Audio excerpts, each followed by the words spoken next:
બાળકને ઉછેરવાની કઈ રીત સારી? કિરણ શિંગલોત. બાળકોને ઉછેરવા માટે જુદા જુદા પ્રાંત અને જુદા જુદા દેશના લોકો જુદી જુદી રીત અજમાવતા હોય છે. એક અવલોકન એવું છે કે ભારત અને ચીન સહિત પૂર્વના મોટાભાગના દેશોના લોકો પોતાના બાળકને ઉછેરવા માટે અત્યંત કડક વલણ અપનાવતા હોય છે, જેની સામે પશ્ચિમના લોકો પોતાના સંતાનોને પુષ્કળ છૂટછાટો આપતા જોવા મળે છે. બાળ ઉછેરની આ શૈલી આપણને આપણા પૂર્વજો દ્વારા સાંસ્કૃતિક વારસામાં મળતી હોય છે, તેથી કોઈ પણ પેઢી એને એકદમ બદલી શકતી નથી. બાળકના ઉછેરમાં તેના મા બાપ જે રીતે અખત્યાર કરે છે એની બાળકના મગજ તેમજ માનસિક બંધારણ પર પુષ્કળ અસર પડતી હોય છે. એનાથી એના વ્યક્તિત્વની ખાસિયતો અને ભવિષ્યની સુખાકારી નક્કી થતી હોય છે. બાળકનો સ્વભાવ, એના આત્મવિશ્વાસનું સ્તર, આત્મગૌરવની એની ગ્રંથિ, એની શૈક્ષણિક કારકિર્દી, એની માનસિક તાકાત તેમજ જીવનના પડકારોનો સામનો કરવાની એની ક્ષમતાનો પાયો એના મા બાપ એના બાળપણના ઘડતર દરમિયાન તૈયાર કરી આપતા હોય છે. બાળકના સમગ્ર જીવતરનું ભાથું એના નાનપણમાં તૈયાર થતું હોય છે, જેમાં એના મા બાપનું વલણ ઘણું મહત્ત્વનું કામ કરી જાય છે. જો કે કોઈ મા બાપ તેમના સંતાનને ઉછેરવા માટે સમજી વિચારીને પોતાની રીત રસમ નક્કી કરતા હોતા નથી. આપણે ત્યાં મા બાપ થવું એ આકસ્મિક બીના હોય છે. મોટાભાગના કિસ્સાઓમાં આયોજનપૂર્વક સંતાન પેદા કરવામાં આવતું નથી. તેમાં બાળકનો ઉછેર સી રીતે કરવો એની કોઈ મા બાપના મનમાં સ્પષ્ટતા કે રૂપરેખા અગાઉથી વિચારીને તૈયાર કરેલી જોવા મળતી નથી. ભણેલી ગણેલી વ્યક્તિઓ પણ અનિર્ણિત અવસ્થામાં રહીને બાળકનો ઉછેર કરતી હોય છે. ઉછેરના વલણ બાબતમાં પણ એમનામાં સાતત્ય જોવા મળતું નથી. એક જ બાળકની બાબતમાં જુદી જુદી વખતે જુદું જુદું વલણ અપનાવવામાં આવે તેમ એક જ કુટુંબના બે સંતાનોની બાબતમાં પણ તેમના મા બાપના વર્તન વ્યવહાર બદલાઈ જતા જોવા મળે છે. આમાં વળી માતા અને પિતાની વચ્ચે એક સૂત્રતાનો અભાવ હોય એ બાબત આપણા માટે નવી નથી. દરેક વ્યક્તિ એના બાળપણમાં પોતાના મા બાપ તરફથી જે પ્રકારના અનુભવોમાંથી પસાર થાય છે એના આધારે એના પોતાના માતૃત્વ કે પિતૃત્વની લઢણ નક્કી થતી હોય છે. માતા પિતા બંનેમાંથી કોઈ એકની એના પોતાના માનસ પર વધારે પકડ હોય છે અને એની અસર હેઠળ ક્યાં તો એ એમના વલણનો પોતાના વ્યવહારમાં સીધો પડઘો પાડતી હોય છે, અથવા જો એને પોતાને પાલકનું આ વલણ માફક ન આવ્યું હોય તો એની પ્રતિક્રિયા રૂપે તદ્દન ભિન્ન જ વલણ અપનાવી લેતી હોય છે. આના મૂળિયા ઘણા ઊંડા હોવાથી કોઈ પણ મા બાપને એનો ખ્યાલ આવવો ઘણો મુશ્કેલ છે. બાળ ઉછેરની અનેક શૈલીઓ છે, પણ તેમાંથી બે શૈલીઓ સમાજમાં સૌથી વધારે જોવા મળે છે.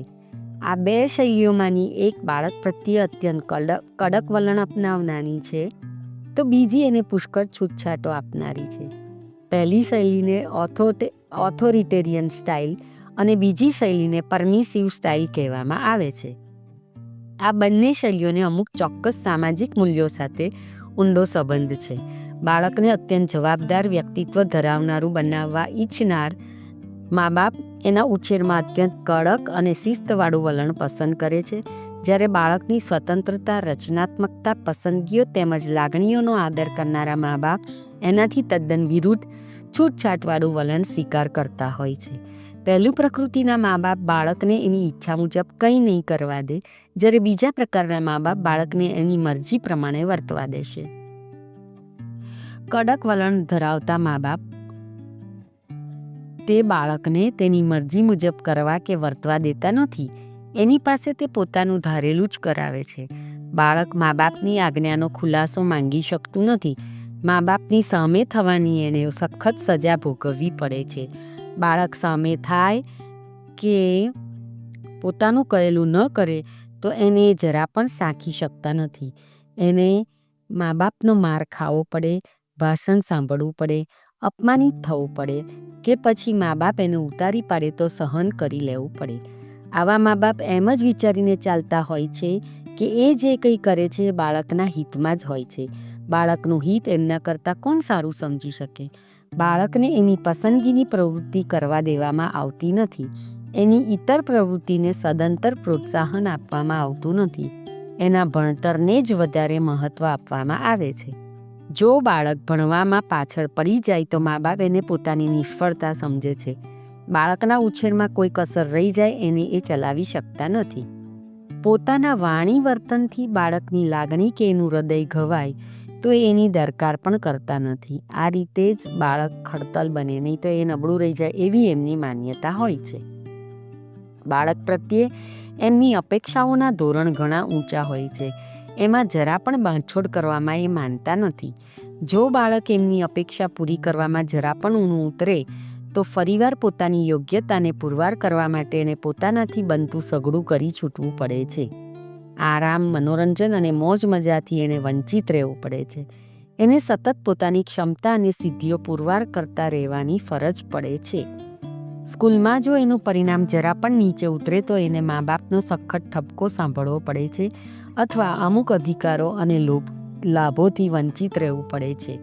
નાની સરખી ભૂલ પણ કરવાની એને તક મળતી નથી. આવા મા બાપ એવું માને છે કે બાળક કઠોર પરિશ્રમથી જ સારું પરિણામ મેળવી શકે છે. ઊંચું પરિણામ મેળવવા માટે એને ઉજાગરા કરવા પડે, ખાવા પીવાનું છોડવું પડે અને આરામનો ભોગ આપવો પડે. એમના મતે જીવનમાં આનંદ, મનોરંજનનું કોઈ સ્થાન જ નથી. બાળકે પોતાના ઉજ્જવળ ભવિષ્ય માટે સઘળું છોડવું પડે, એને સખત મહેનત કરવી પડે, પોતાની કાર્યકુશળતાને એણે કેળવતા રહેવું પડે, એણે સતત તલવારની ધાર પર ચાલવું પડે, એણે મા બાપની મહત્વાકાંક્ષાઓ તેમજ અપેક્ષાઓનો ભાર ઉઠાવવો જ પડે. કડક ઉછેરથી બાળકને થતા લાભ. બાળકના ઉછેરમાં કડક વલણ અપનાવવાનો ધારો સામાન્ય રીતે પૂર્વના દેશોમાં વધારે જોવા મળે છે. મા બાપના સખત વલણ હેઠળ ઉછરનારા બાળકો આગળ ઉપર અસાધારણ કારકિર્દી બનાવવામાં તેમજ સિદ્ધિઓ મેળવવામાં અગ્રેસર રહે છે એવું એક અવલોકન કરવામાં આવ્યું છે. એક એવો પણ અભ્યાસ કરવામાં આવ્યો છે કે આવા મા બાપના સંતાનો ગણિત, સંગીત તેમજ વિજ્ઞાનમાં નામ કાઢતા હોય છે. આવા બાળકો આશાવાદી વલણ અને દ્રઢ નિર્ણય શક્તિ ધરાવતા હોવાનું જોવા મળે છે. સખતાઈથી બાળકનો ઉછેર કરવાથી થતી હાનિઓ. આવા ઉછેરમાંથી પસાર થનારા બાળકો શાળા કોલેજમાં સારું પરિણામ જરૂર મેળવતા હોય છે, પણ તે માત્ર ગોખણપટ્ટી જ કરતા હોય છે. વ્યવહારુ જ્ઞાનમાં તે પાછળ પડી જાય છે. શાળાને તે તિરસ્કારતા થઈ જાય છે. એમના વર્તન વ્યવહારમાં ખુશામતિયાપણું આવી જાય છે. એ પોતાનો સ્વતંત્ર અભિપ્રાય કે વિચાર ધરાવી શકતા નથી.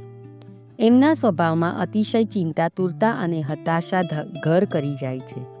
એમની રચનાત્મક શક્તિ તેમજ કલ્પના શક્તિનો બાળપણમાં જ ભોગ લેવાઈ જાય છે. બાળકમાં અપૂર્ણતાની લાગણી ઘર કરી જાય છે. તે પોતાની સિદ્ધિઓને માણી શકતું નથી. એની રચનાત્મક શક્તિ, કલ્પનાશીલતા અને હાસ્યવૃત્તિનો ભોગ લેવાય છે. એ સંબંધોને કેળવી શકતું નથી કે માણી શકતું નથી. એ માત્ર ઉત્પાદક મનુષ્ય બનીને રહી જાય છે. એનું જીવન યંત્ર સમાન બની જાય છે. તે શરાબ અને નશાખોરીનો ભોગ બની શકે છે. એ જુઠ્ઠું બોલતું થઈ જાય છે. મા બાપથી છુપાવીને છાના છપના વ્યવહારો અને પ્રવૃત્તિઓ કરતું બની જાય છે. એના વર્તનમાં ગુસ્સો, આક્રમકતા અને હિંસાખોરી આવી શકે છે. ઉપરથી આપણને એમ લાગે કે એ ખૂબ આજ્ઞાંકિત છે, પણ એની અંદર સંતાયેલો ઉભરો એના વર્તન વ્યવહારમાં આવનાર બહાર આવ્યા વિના રહેતો નથી. એમનું વ્યક્તિત્વ પેસિવ અગ્રેસિવ પ્રકારનું બની જાય છે. બંધનમુક્ત ઉછેર શૈલી. આને નિર્બંધ ઉછેર કહેવામાં આવે છે. આવા મા બાપ પોતાના બાળક પ્રત્યે કૂણું વર્તન ધરાવતા હોય છે. એ સખત બની શકતા નથી. બાળકને ઝાઝો ઠપકો આપી શકતા નથી. બાળકમાં આપમેળે આત્મશિસ્ત કેળવાય એવો એમનો આગ્રહ રહે છે. એને પોતાની આજ્ઞા અને સત્તા તળે રાખવામાં માનતા નથી. એને ભૂલો કરવાનો અવકાશ પણ રહે છે. એમના મતે બાળક માટે માત્ર ભણવું જ મહત્વનું નથી. એના જીવનની સફળતાનો આધાર ઔપચારિક શિક્ષણ સિવાય બીજી અનેક બાબતો ઉપર રહે છે. બાળકમાં આત્મસન્માન અને આત્મગૌરવની લાગણી કેળવાય એવો મા બાપનો સતત આગ્રહ અને પ્રયત્ન રહે છે. એનું સન્માન ઘવાય કે એના હૃદયને ઠેસ પહોંચે એવી ચેષ્ટા કરવાથી એ કોઈ પણ હિસાબે દૂર રહે છે. બાળક નિષ્ફળતા મેળવે તો આ મા બાપ એને મોટો મુદ્દો બનવા દેતા નથી.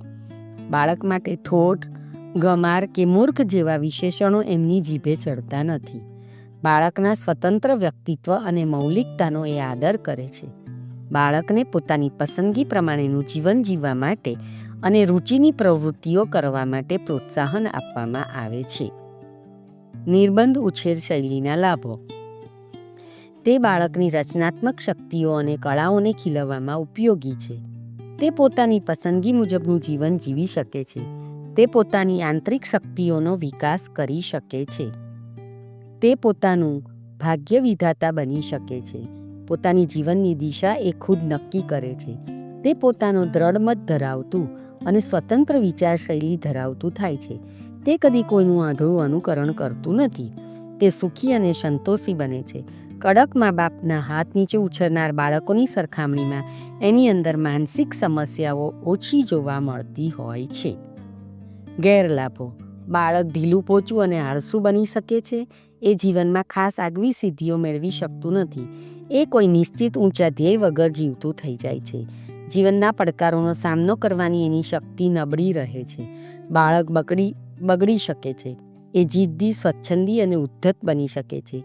એ અસલામતીની લાગણીથી પીડાતું હોય છે. એનામાં આત્મસંયમ અને આત્મશિસ્તનો અભાવ હોય છે. આજના સ્પર્ધાત્મક જગતમાં આવો ઉછેર ધરાવનારા બાળકો માટે ટકી રહેવું મુશ્કેલ બની શકે છે. આવા મા બાપ પોતાના બાળકની પ્રેરણામૂર્તિ કે આદર્શ મૂર્તિ બની શકતા નથી.